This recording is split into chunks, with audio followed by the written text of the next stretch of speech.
Arizona Senator John McCain is with us now from Capitol Hill. Senator, good morning. Good morning, Charlie.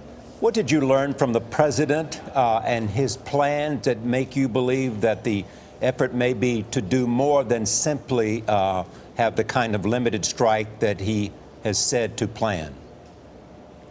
Well, our discussion centered around the principles of degrading Bashar Assad's capabilities, not only to deliver chemical weapons, but to deliver weapons, and also to increase the capabilities of the Free Syrian Army so that the momentum on the ground, which now favors Bashar Assad, would shift in their favor.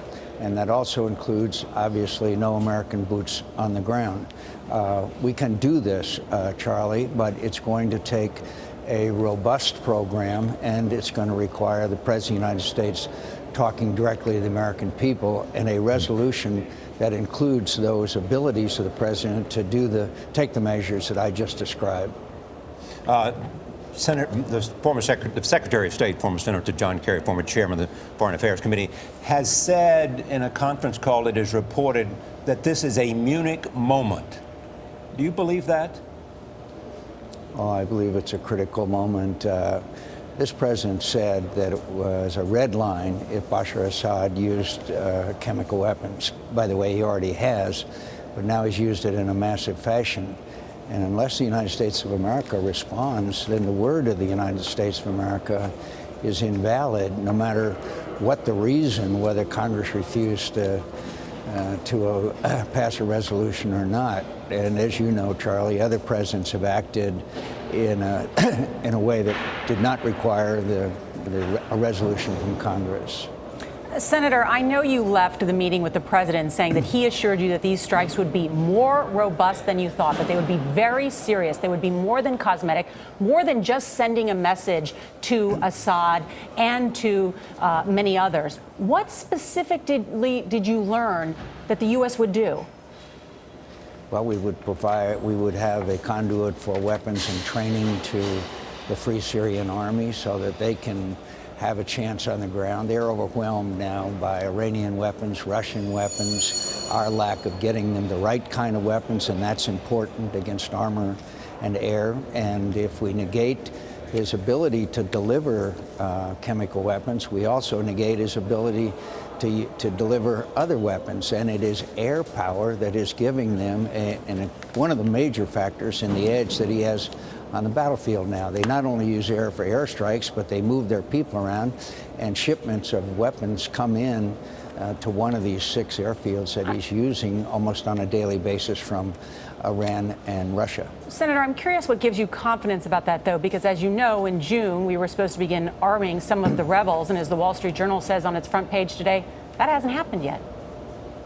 Well, it hasn't happened, and it's been terribly disappointing to me, and that's why I'm saying I am encouraged by the conversation.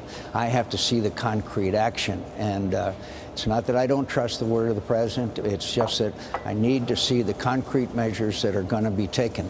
And if we don't take those concrete measures, and if the resolution doesn't allow it, then obviously I can't support it.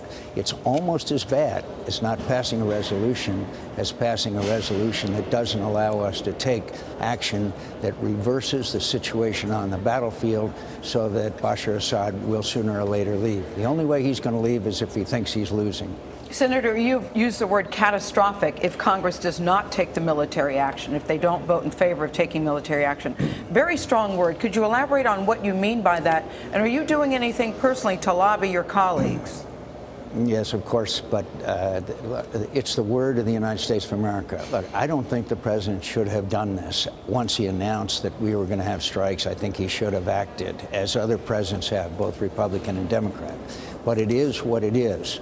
The word of the President of the United States is out there in the world that we will not stand for crossing a red line. That's what, and also not only did he say that, but he said that there would be strikes against those perpetrators. Obviously, it's Bashar Assad.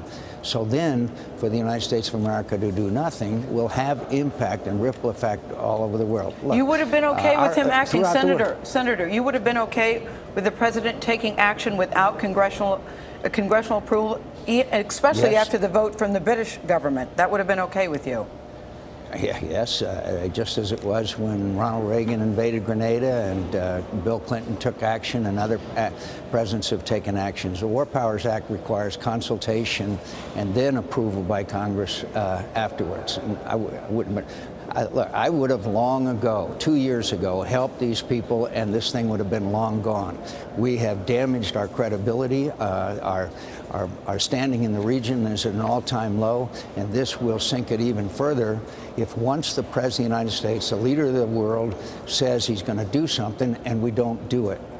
Senator, a resolution, could I just say again, a resolution that doesn't allow that, I can't vote for. how confident are you that the Congress will, in fact, support the president?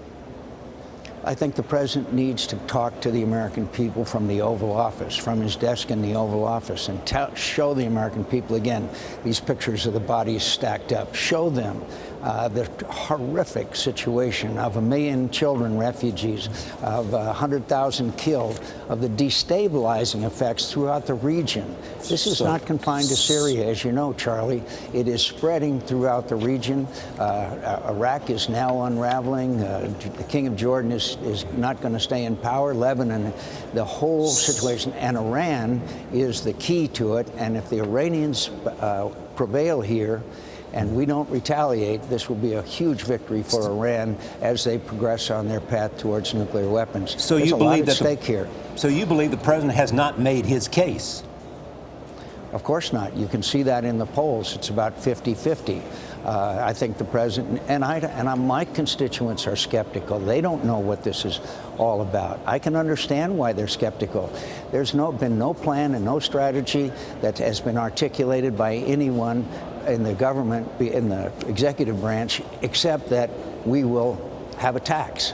And there's not that, we got to fill in the blanks there, and the president can do that by talking directly to the American people. So you don't believe it's a case of the country is just war weary? We don't want to get involved in another conflict? You think that we just don't understand enough to make another decision? I think Americans are very war weary. That's why they're very skeptical. But I also think that Americans understand that when 100,000 people have been massacred, when their people have been raped and tortured and subjected to chemical weapons, which is in violation of every norm and convention that we have, that he can, and assure the American people there will be no boots on the ground, I think he can make a strong case. The consequences of doing nothing after we've said we're going to act are, as I said, very consequential. All right. Senator John McCain, thank you. Thanks for having me on.